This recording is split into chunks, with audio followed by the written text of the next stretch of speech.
8 horas 11 minutos em Campos. Bom dia para você ouvindo a Folha FM. Para quem está acompanhando a gente desde cedo, já obrigado pela companhia. Esse programa, né? E para quem está chegando agora também, esse programa está em streaming de vídeo na página, e vídeo e áudio, né? Na página principal da folhafm98.com.br, nas lives aí do Face e também do YouTube.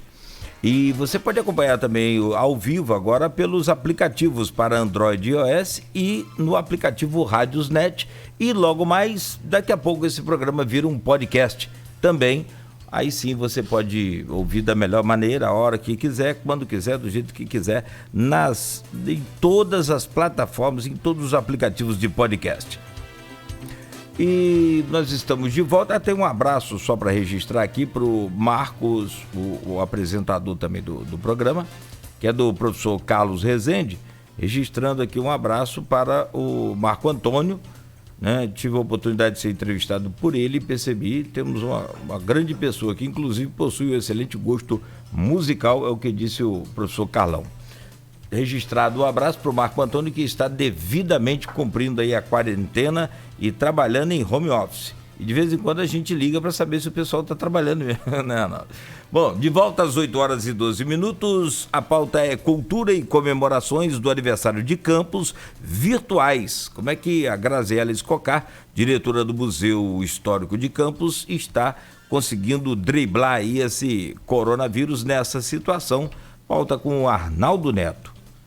Vamos lá, desculpa, você tinha colocado no bloco anterior, ô Nogueira, a questão dos canais para se acompanhar, né, Graziela? Como que a população pode acompanhar esses eventos virtuais e mais, previstos para amanhã, 28 de março, essa comemoração da elevação à categoria de cidade, e como o Nogueira levantou aqui agora, essa questão de driblar, essa questão da quarentena, o que tem sido feito pelos prédios históricos mais importantes do município, digamos aqui, um deles o Museu Histórico.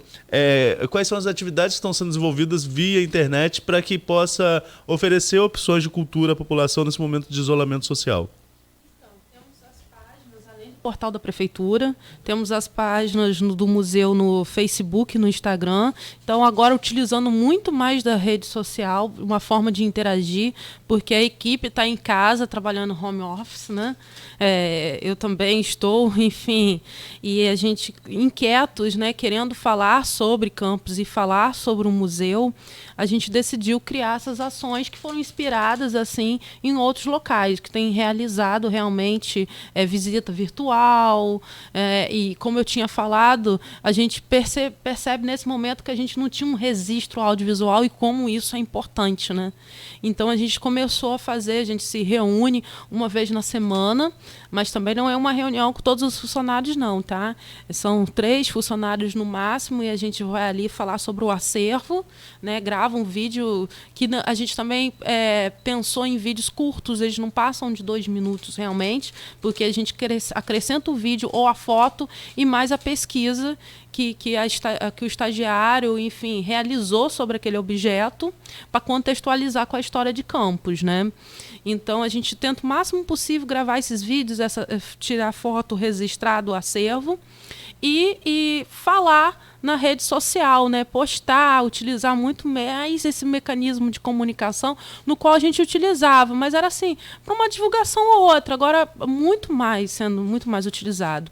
E outros canais, o museu também acabou criando, ano passado, o WhatsApp, né? Porque a gente percebe que ficou uma forma muito fácil das professoras agendarem sua visita ao museu, né? Porque a gente sabe que é um aplicativo, né, que é o mais popular, eu acho, no Brasil, e facilitou muito mais o nosso agendamento. Então, a gente tem esse telefone de contato do museu e a gente vai realizar amanhã esse quiz histórico falando sobre a história do município, com perguntas e respostas, no qual toda a família... A gente já deu até algumas dicas aqui de respostas. Pois é, a gente já deu algumas dicas. E o interessante também é porque a equipe do museu vai estar o tempo todo, amanhã, no sábado, realizando live, sabe? Realizando vídeos ao vivo, dando dicas desse quiz também. Então, não vai estar só as perguntas ali, a gente também vai estar interagindo dessa forma. E E o Arquivo Público também vai estar realizando um vídeo ao vivo com um convidado especial, que é o Carlos Eugênio Soares, né? Professor e historiador, muitos conhecem por aí, teatrólogo, né? E escreveu várias peças de teatro também, fez um trabalho incrível com o Fernando Rossi, né? E ele vai estar falando um pouquinho sobre o que comemorar nesse 28 de março, né? E eu acho interessante que a gente teve que se reinventar, né? É na dificuldade que a gente cria mecanismos, né? Eu acho importante também que o grupo cultural da cidade, ele está inquieto, né? Inquieto nesse sentido de continuar fazendo sua arte, né? Não é só o museu e o arquivo, eu percebo também que outros agentes culturais do município têm feito vídeos, enfim, ao vivo, chamando a atenção para continuar, né? Até para a gente ter uma vida saudável, por mais que a gente esteja enfrentando essa dificuldade atual, mas para a gente continuar psicologicamente bem, né? Sim, sim, acho que é importante. Hoje tem até na capa Folha 2, por exemplo, uma cantora que está fazendo a apresentação de sacada. Tá aqui tem... a Dani Soares. Exato, exato. E tem outros também, né? A gente fica às vezes... Aliás, voz e... Desculpa, Arnaldo. Voz e violão aqui, ó, caprichou, completo. Pois é. Dani Soares leva alento a moradores da Pelinca. Tem outros artistas que estão fazendo shows em locais mais fechados e transmitindo via rede social. Um grupo também cultural lá da minha cidade fazendo sketches ao vivo pelo Instagram. Enfim, tem várias opções aí, né, durante esse período de isolamento. Até o pessoal do Silvano, né? Sou muito fã lá do pessoal de São João da Barra, do pessoal de artes cênicas lá. Parabéns, Silvano, se estiver nos escutando. Silvano tem uma longa história dessa questão. Você passou o canal no vídeo, desculpa. Então, os canais são o Instagram do museu, que é Museu Histórico de Campos. O Instagram, é só botar lá no Instagram. Sim. E o Facebook, que é um nome mais longuinho, que é Museu Histórico de Campos dos Goitacazes.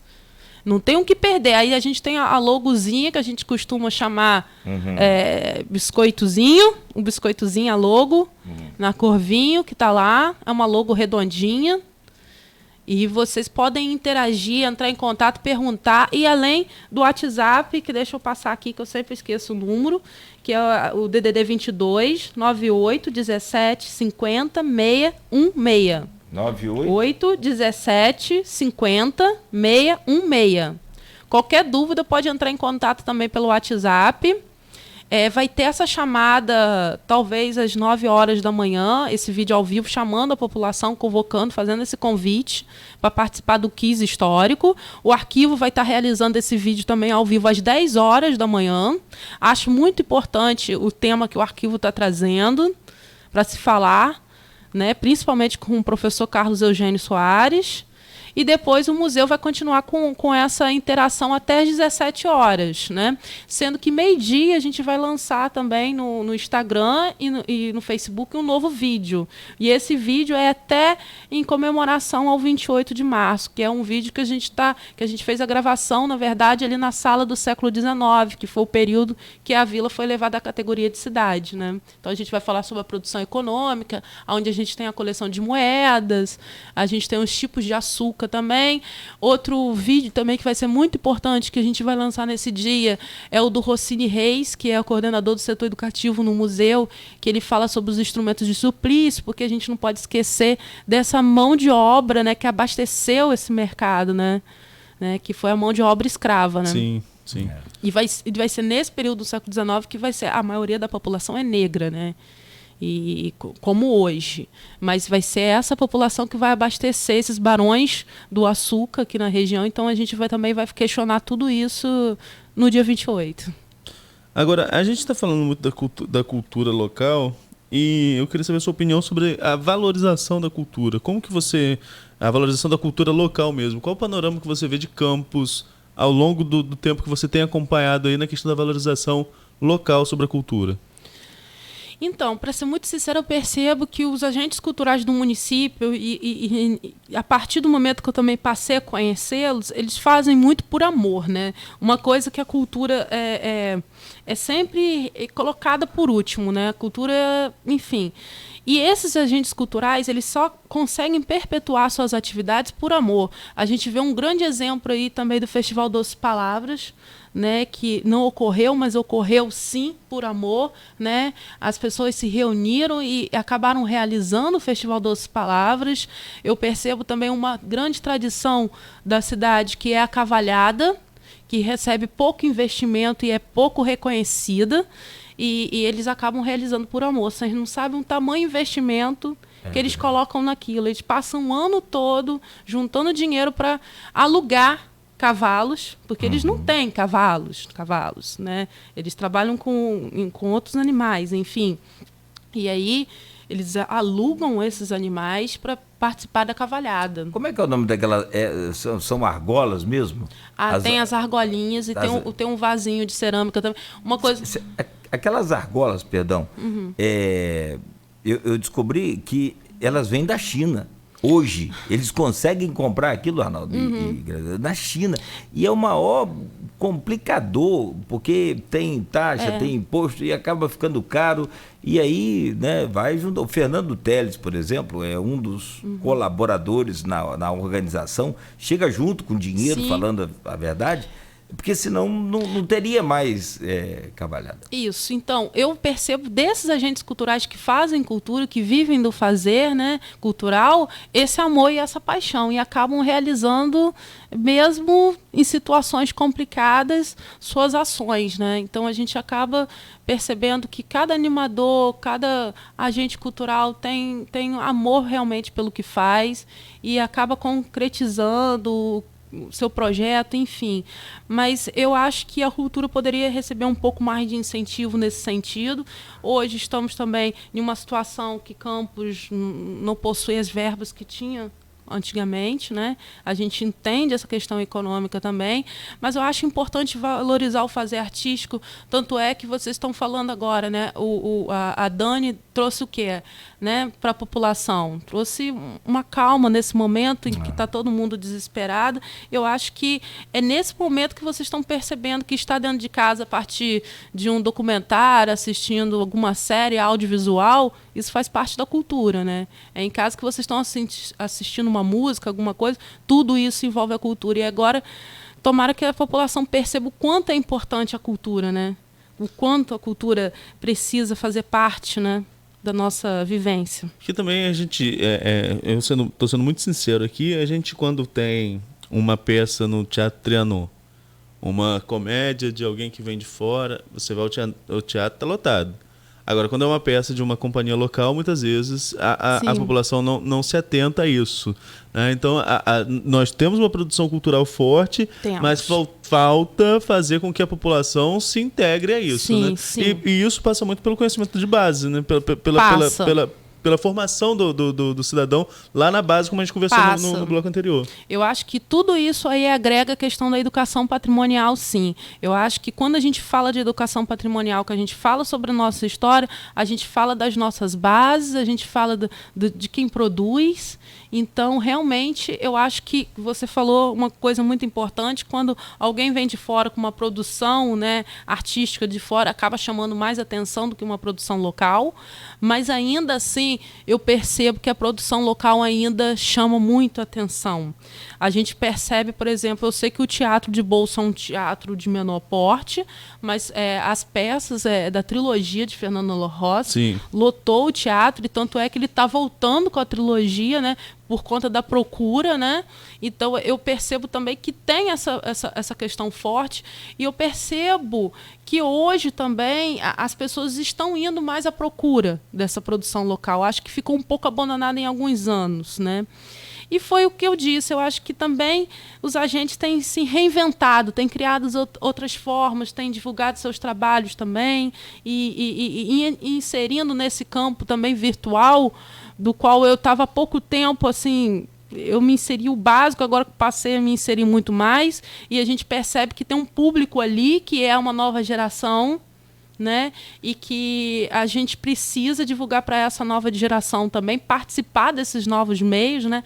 O quiz histórico do museu nada mais é o que muitos youtubers acabam realizando nos seus canais, né? Então, inspirados também nessa questão de interação social, né? De seguidores e tudo mais, a gente está realizando esse quiz histórico, né? E eu percebo que esses agentes culturais também do município estão se adaptando, estão buscando essa nova geração. O Fernando Rossi acabou realizando uma ação no museu, do qual ele levou vários alunos da rede pública, por exemplo, para se falar com o professor Arlete sobre mulher, o avesso da mulher. Então, foi muito interessante essas ações. Você levantou um ponto em uma das respostas falando sobre a cultura escravagista de Campos, né, uma das últimas cidades a de fato abolir a escravatura, até mesmo por essa questão do uso da mão de obra escrava para a questão da cana-de-açúcar, que a gente já citou aqui também. Campos manteve aí alguns pontos interessantes que outras cidades tentaram esconder, por exemplo, o Pelourinho, né, que Campos mantém ali no calçadão, onde, né, enfim, a fase tenebrosa da história do nosso país, e não só no nosso país, tivemos aí muitos países também tiveram essa cultura escravagista. Agora, e as pessoas para conhecer essa história de Campos, né? Porque eu estou falando aqui, se a gente lembrar o Monitor Campista, você tem anúncio de capa de pagando para resgatar escravo. Né? As pessoas não conhecem muita gente não conhece muito essa história de Campos. Mas ela está disponível e onde? Vamos esquecer um pouquinho esse período de quarentena, que estão isolados. Vamos ver depois, quem quiser conhecer essa história de Campos, qual o principal caminho para conhecer, sobretudo desse período ali do Império, quando Campos, como você mesmo colocou, chegou até mesmo a ser cogitado como capital do Estado. Você falou uma coisa muito interessante, Arnaldo, que é a questão do Pelourinho. Me incomoda muito as pessoas sentadas no entorno do Pelourinho, elas não sabem o que aquilo ali se trata, né? Uma vez eu perguntei, elas, eu acho que é um chafariz quebrado. Né? Enfim, tem muito disso, né? Que é um marco realmente da fundação da vila e também utilizado para castigos corporais dos escravos, e está ali no coração da cidade e poucas pessoas sabem sobre ele, né?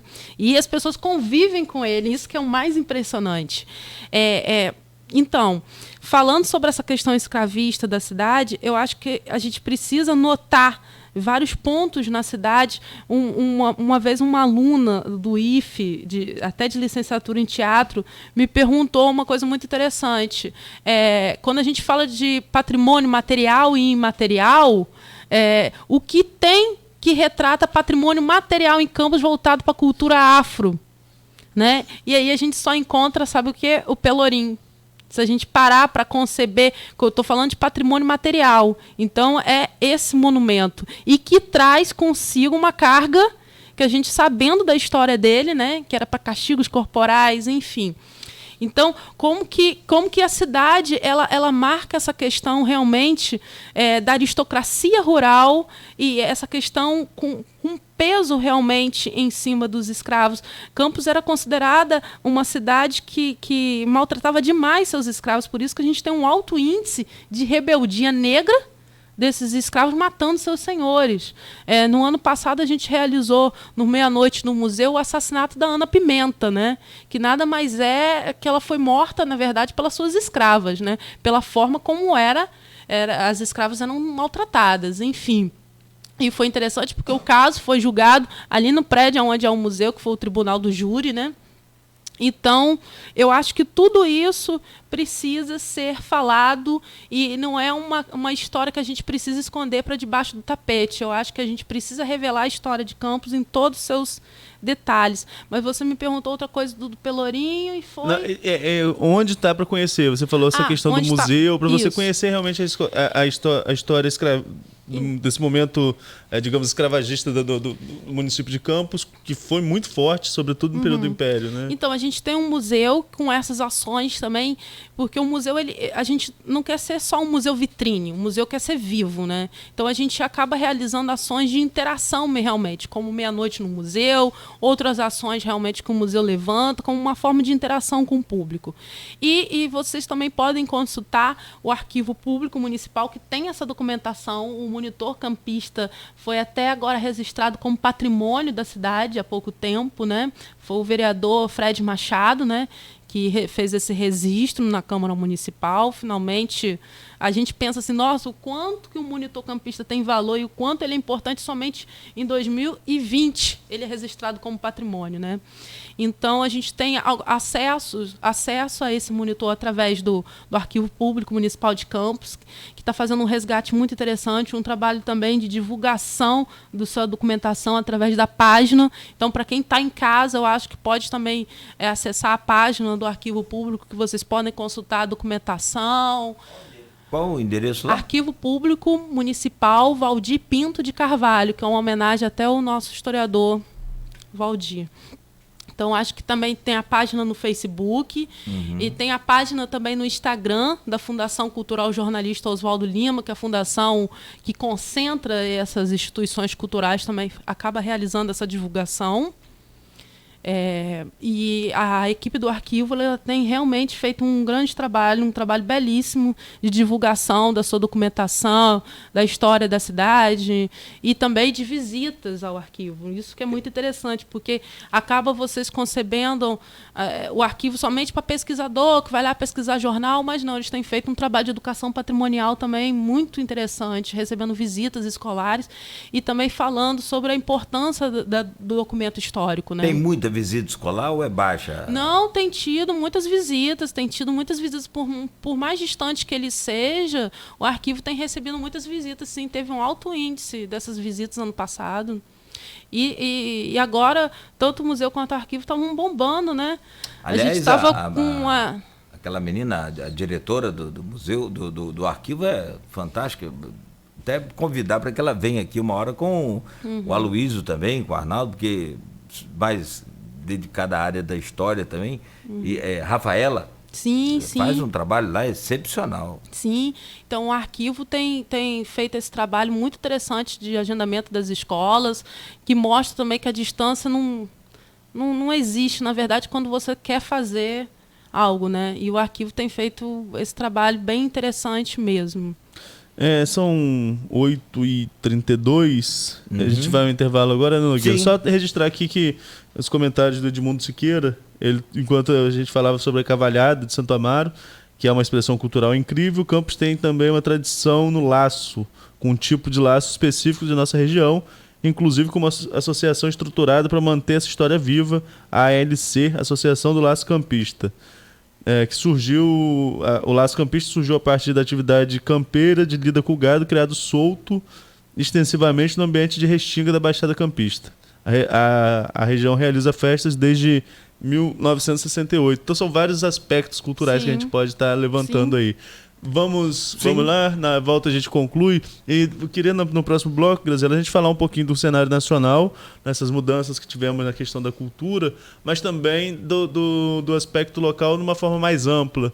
Sobretudo uma mudança recente que vejo de forma muito positiva, que é um representante da sociedade civil à frente do Conselho Municipal de Cultura, né? O quanto que isso modifica a questão de perspectiva, porque muitas vezes quando você é vinculado ao poder público, não é o caso de todo mundo, tem pessoas que conseguem trabalhar com o poder público, mas manter sua posição firme em determinados assuntos, mas acho que você se desvincular com a presidência do poder público é um fato importante. Perfeito. Bom, são 8h34 em Campos, Arnaldo Neto, recebendo hoje conosco a diretora do Museu Histórico de Campos, Graziela Escocar.